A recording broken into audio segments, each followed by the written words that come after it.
اب میں تقریر کے لیے دعوت دینے جا رہا ہوں کلاس دہم کی اسٹوڈنٹ نازیہ عبدالغفور کو کہ وہ اسٹیج پہ آئے اور اپنے خیالات کا اظہار کرے۔ کلاس دہم کی طالبہ نازیہ عبدالغفور، آپ کی بھرپور تالیوں میں۔ نحمده ونصلي على رسوله الكريم اما بعد فاعوذ باللہ من الشیطان الرجیم بسم اللہ الرحمن الرحیم۔ تم آسمان پر گئے تو چاند سے کہنا، تم آسمان پر گئے تو چاند سے کہنا، جہاں پر ہم ہیں وہاں روشنی بہت کم ہے۔ آج مجھے جس موضوع پر لفظائی کرنے کا موقع ملا ہے وہ ہے خون میں نہایا ہوا فلسطین۔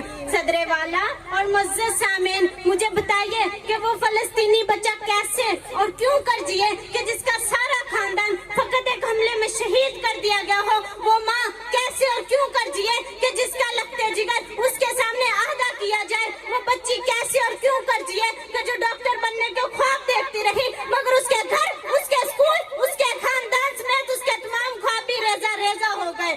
کہتے ہیں کاغذوں کی بناتا تھا کشتیاں، کہتے ہیں کاغذوں کی بناتا تھا کشتیاں، ہاتھوں سے اپنے پار لگاتا تھا کشتیاں۔ بچہ ملا ہے آج وہ ساحل پہ موت کے، بچہ ملا ہے آج وہ ساحل پہ موت کے، کل جو پانیوں میں بہاتا تھا کشتیاں۔ صدر والا چھوڑیے، میں کس کس کو بیاہ کروں گی اور کس کس گھر کا دکھ سناؤں گی؟ یہاں تو سبھی بکھرا پڑا ہے۔ بچے یہ لکھتے ہوئے چلے جاتے ہیں کہ کہاں ہے وہ جن کا سبق ہمیں کتابوں میں پڑھایا جاتا تھا؟ کہاں ہے وہ مسلمان جو ایک دس پر حاوی تھا؟ کہاں ہے گوری؟ کہاں ہے فاتح؟ کیا اب کوئی غزنی نہیں آئے گا؟ بیت المقدس کی دیواریں پکار رہی ہیں کہ دیکھو مجھے بچانے کو ایوبی نہیں آ رہا۔ آواز آتی ہے اسلام امن کا درس دیتا ہے، اب اسلام میں تو محمد بن قاسم پیدا نہیں ہوتا۔ آواز آتی ہے اسلام امن کا درس، ہم کسی عبدالحمید کو جنم نہیں دیتا۔ آواز آتی ہے اسلام امن کا درس دیتا ہے، اب اسلام میں کچھ صلاح الدین ایوبی نہیں آتا۔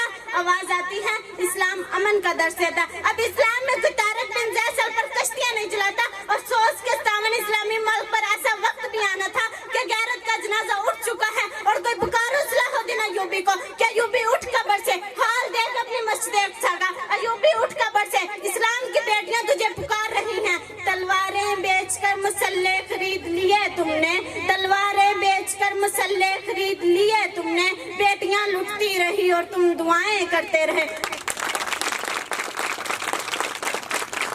افسوس افسوس کہ ہم بھول چکے ہیں کہ اقبال نے مسلم امہ کے لیے تو کہا تھا فضائے بدر پیدا کر فرشتے تیری نصرت کو، فضائے بدر پیدا کر فرشتے تیری نصرت کو، اتر سکتے ہیں گردوں سے قطار اندر قطار اب بھی۔ صدر والا آج کل یہ ٹک ٹاک پر ناچنے والے نوجوان کیا جانے قربانی کیا ہوتی ہے، کیا جانے کیا ہوتا ہے اپنوں کا کھونا، کیا جانے سر پر کفن رکھ کر میدان جنگ میں جانا اور دشمن کے آگے فلات بننا کیا ہوتا ہے۔ یہ فیشن کے دل دادا کیا جانے، ان کے ابا گھوڑوں کی ننگی پیٹوں پر ملک فتح کر لیتے، پوری دنیا کے حکمران مگر سادہ الفاظ۔ تم تو وہ مرد مومن ہی نہیں کہ جس کے بارے میں اقبال لکھتے ہیں کوئی اندازہ کر سکتا ہے اس کے زور بازو کا، کوئی اندازہ کر سکتا ہے اس کے زور بازو کا، نگاہیں مرد مومن سے بدل جاتی ہیں تقدیریں۔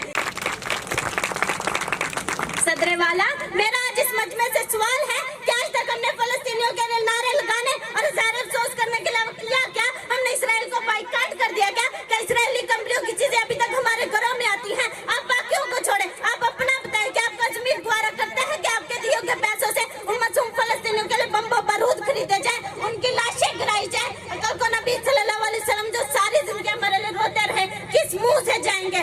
آپ نے خدا کو اپنا جواب دینا ہے، آپ نے اپنا حساب دینا ہے، دوسروں کا نہیں۔ اور آخر میں اسرائیل، میں اپنی زبان گندی نہیں کرنا چاہتی، فقط اتنا کہوں گی بستر پر پڑے پڑے تھکان نکلے گی تیری، بستر پر پڑے پڑے تھکان نکلے گی تیری، کھل کھل کے کھیل ستم کے کھیلے تو نے، کھل کھل کے کھیل ستم کے کھیلے تو نے، گٹ گٹ کے بدن سے جان نکلے گی تیری، گٹ گٹ کے بدن سے جان نکلے گی تیری۔